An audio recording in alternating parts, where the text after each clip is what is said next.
মৌসুমী বায়ুর অক্ষের প্রভাবে দেশের ওপর মৌসুমী বায়ু সক্রিয় থাকায় এবং উত্তর বঙ্গোপসাগরে তা মাঝারি অবস্থায় বিরাজ করায় দেশের বিভিন্ন অঞ্চলে মাঝারি ধরনের ভারী থেকে অতি ভারী বর্ষণের পূর্বাভাস দিয়েছে আবহাওয়া অধিদপ্তর। সোমবার সন্ধ্যা ৬টা থেকে পরবর্তী ১২০ ঘন্টা বা ৫ দিনের আবহাওয়ার পূর্বাভাসে এই তথ্য জানানো হয়েছে।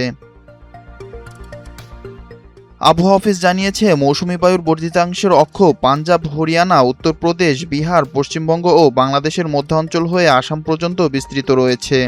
এর একটি বর্ধিতাংশ উত্তর বঙ্গোপসাগর পর্যন্ত বিস্তৃত রয়েছে। মৌসুমী বায়ু বাংলাদেশের উপর সক্রিয় এবং উত্তর বঙ্গোপসাগরে মাঝারি অবস্থায় বিরাজমান আছে।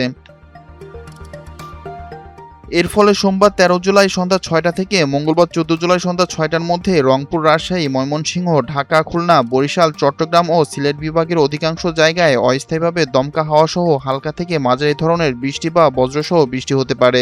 সেই সঙ্গে সারা দেশের কোথাও কোথাও মাঝারি ধরনের ভারী থেকে অতি ভারী বর্ষণ হতে পারে। এ সময় সারা দেশে দিনের তাপমাত্রা সামান্য কমতে পারে ও রাতের তাপমাত্রা প্রায় অপরিবর্তিত থাকতে পারে।